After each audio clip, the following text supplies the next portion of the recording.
Bonjour mes amis, dans cette nouvelle série de vidéos, nous parlerons de l'Église. Quelle Église? Quel type d'Église le chrétien devrait se trouver? Je rencontre beaucoup de personnes qui me disent « Tu devrais aller dans l'Église de ce grand pasteur, il rassemble des milliers de gens. » L'endroit est splendide, c'est très confortable, tout est parfait dans les moindres détails. Je leur réponds toujours que pendant des années, j'ai été dans ce type d'église. Et c'est vrai qu'au début, tout me paraissait très bien. Mais rapidement, j'ai été appelé à siéger en tant qu'ancien. Le mot « siéger » est on ne peut plus adapté car il signifie occuper une place. Je ne me doutais pas vraiment pour quelle raison principale j'avais été appelé. J'avais mis de côté le fait que j'étais un homme d'affaires avec plusieurs sociétés qui se portaient bien. Je ne réalisais pas que finalement, le pourquoi de mon invitation n'était pas tellement dû à ma compréhension de la parole de Dieu, mais plutôt à la valeur estimée de mes comptes bancaires. Tellement naïf à l'époque, je me suis trouvé ainsi au milieu d'un aréopage d'hommes d'affaires influents dans ce que l'on nommait le Conseil des Anciens. Tout comme moi, certains étaient PDG, d'autres venaient d'entreprises du CAC 40 et d'autres encore de PME au portefeuille bien garni. Bien évidemment, les critères de sélection des anciens dans ces églises ne reflétaient en rien les caractéristiques des anciens de la Bible. Pire encore, ils en étaient tellement éloignés que certains n'honoraient même plus leurs engagements de leur mariage, mais avaient des concubines. Toutefois, l'épaisseur du portefeuille primait davantage que tout le reste, et il était interdit d'aborder certains sujets, comme marcher dans la sanctification, dans la pureté, la fidélité au mariage. Le pasteur, quant à lui, s'était octroyé le titre de ministre du culte et se versait avec ce titre un salaire qui allait avec. Il dirigeait l'équipe d'une main de fer, et ceux qui n'étaient pas d'accord avec lui n'avaient qu'une chose à faire, prendre la porte. Il manifestait des colères monstres, et son langage grossier ne reflétait pas celui d'un homme de Dieu. Il était même parfois pire que celui des gens du monde. Le rôle des anciens se limitait à approuver pleinement les décisions du pasteur. L'objectif du pasteur était d'avoir une église qui ne cesserait de croître et peu importe la qualité des gens qui s'y ajoutaient. Le critère prioritaire était quand même de toucher de préférence des grands hommes d'affaires ainsi que leurs familles. En rentrant à la maison après ces conseils d'anciens, ma tendre épouse me voyait bien souvent revenir en pleurant. Mais une fois, je suis rentré avec le sourire à la maison. Mon épouse m'a alors demandé pourquoi j'avais l'air si heureux. Je lui ai alors raconté cette fameuse réunion des anciens. Ce soir-là, le pasteur est arrivé au conseil avec une mine toute défaite. Plusieurs d'entre nous lui avons demandé la raison de sa tristesse et il a tout simplement lâché son paquet sur la table. Voilà mes frères, suite à de mauvais placements bancaires, l'Église a perdu 4 millions de francs et a des problèmes de trésorerie pour boucler les salaires de cette fin de mois. Et moi, très spontanément et très naïvement, j'ai dit au pasteur, ce n'est pas grave, le Seigneur va pourvoir. Et je me propose de faire une offrande au sein même du Conseil des Anciens. Oh, le pasteur me répond, superbe idée Jean-Louis, fais-la toi-même. Et là, devant tous mes chers frères, je me lance dans un style très comptable pour leur faire une description rapide de la situation financière. Je sors ensuite une poubelle qui traînait dans la salle pour accueillir les dons. Et là, moment mémorable, figurez-vous que je récolte 5 millions de francs en 3 minutes. À compter de ce jour, le pasteur m'a voué une reconnaissance et une admiration sans bornes. Pour ma part, cette expérience qui m'a fortement interpellé m'a amené à étudier davantage ma Bible et à chercher le vrai fonctionnement d'une équipe d'anciens et de leur qualification dans une communauté locale. Alors, pour cela, j'ai étudié dans le Nouveau Testament le modèle de l'Église qui était présenté. Et non pas ce que nous voyons trop souvent aujourd'hui, un modèle inspiré d'entreprises humaines, dirigées par des dirigeants d'entreprises qui en ont fait leur affaire. Avant de voir les conditions à remplir pour ceux qui aspirent à la fonction d'ancien, d'ailleurs ce sujet sera vu dans une prochaine vidéo. On peut se poser la question, mais c'est quoi un ancien ? Non, ce n'est pas forcément une personne très âgée, mais c'est une personne qui avait la charge de superviser les affaires de la nouvelle structure des églises naissantes, comparée à la même manière que leurs collègues juifs s'occupaient de la synagogue. Au sein de l'église primitive, les églises étaient fondées par les apôtres.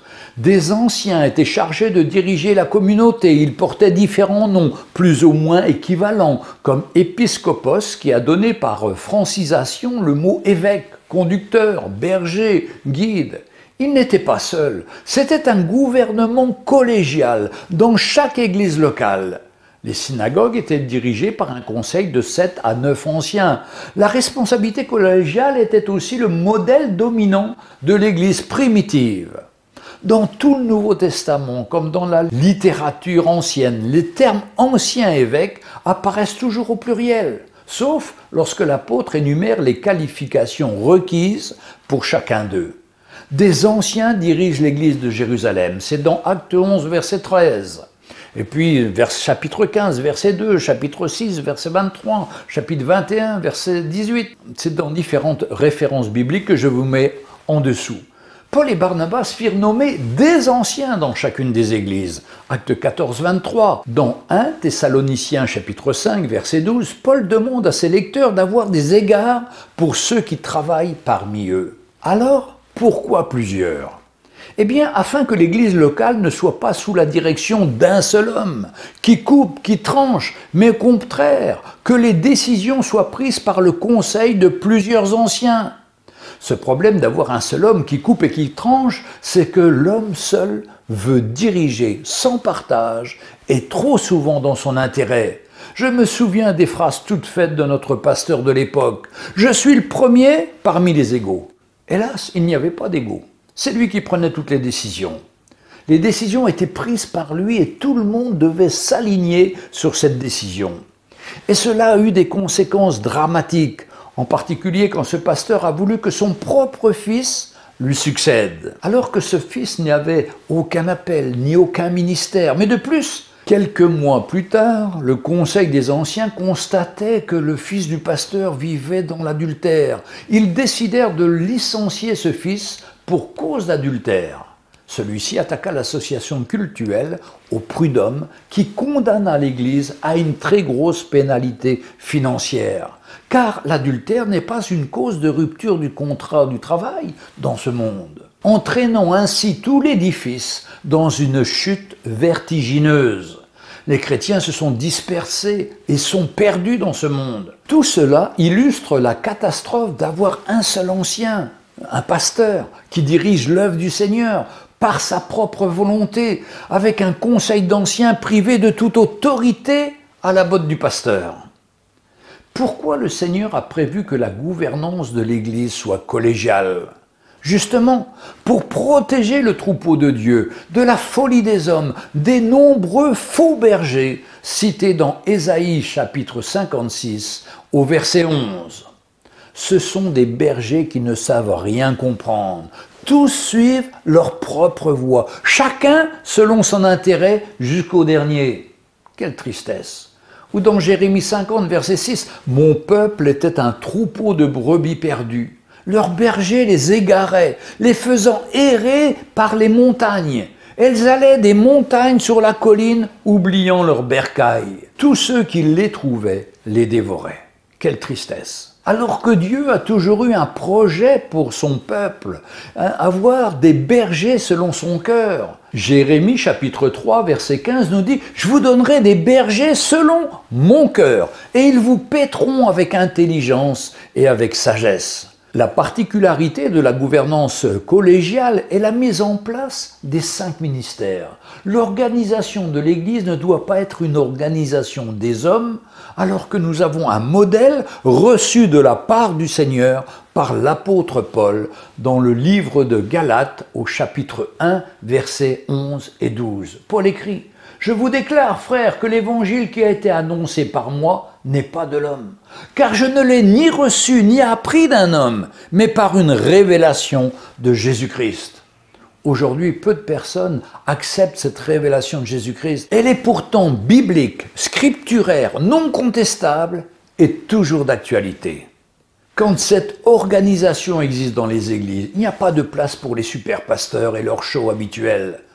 Dans Éphésiens chapitre 4, versets 11 à 15, il nous est dit « Et il a donné les uns comme apôtres, les autres comme prophètes, les autres comme évangélistes, les autres comme pasteurs et docteurs, pour le perfectionnement des saints en vue de l'œuvre du ministère et de l'édification du corps de Christ, jusqu'à ce que nous soyons tous parvenus à l'unité de la foi et de la connaissance du Fils de Dieu, à l'état d'homme fait, à la mesure de la stature parfaite de Christ, afin que nous ne soyons plus des enfants flottants et emportés à tout vent de doctrine, par la tromperie des hommes, par leur ruse dans les moyens de séduction, mais que, professant la vérité dans la charité, nous croissions à tous égards en celui qui est le chef, Christ.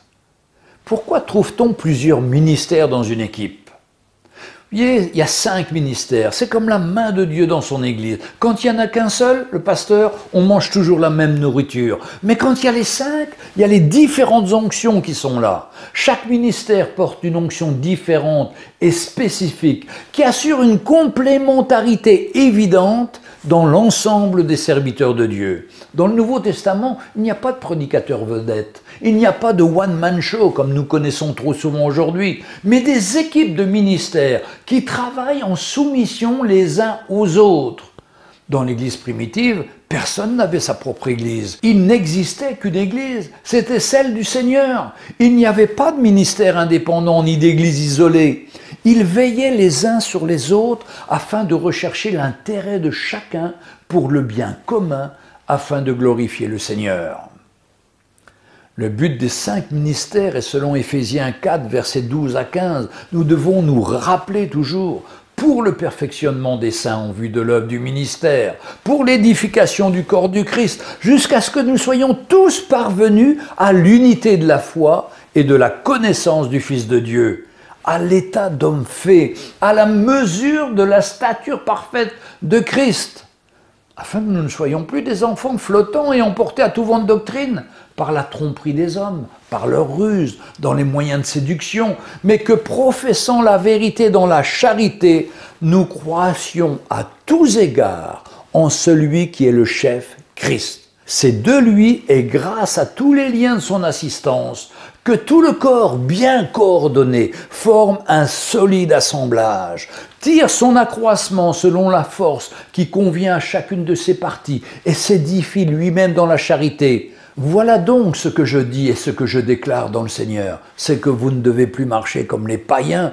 qui marchent selon la vanité de leurs pensées. Ils ont l'intelligence obscurcie, ils sont étrangers à la vie de Dieu, à cause de l'ignorance qui est en eux, à cause de l'endurcissement de leur cœur. Ayant perdu tout sentiment, ils se sont livrés à la dissolution pour commettre toute espèce d'impureté jointe à la cupidité. Mais vous, ce n'est pas ainsi que vous avez appris Christ, si du moins vous l'avez entendu, et si conformément à la vérité qui est en Jésus, c'est en lui que vous avez été instruits à vous dépouiller eu égard de votre vie passée, du vieil homme qui se corrompt par les convoitises trompeuses, à être renouvelé dans l'esprit de votre intelligence et à revêtir l'homme nouveau, créé selon Dieu dans une justice et une sainteté que produit la vérité.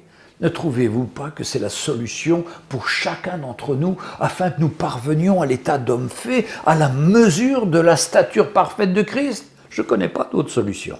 Et je connais des églises qui marchent comme ça et que le peuple est un peuple solide, uni et qui travaille ensemble. La semaine prochaine, je vous parlerai des recommandations et des qualifications des véritables anciens.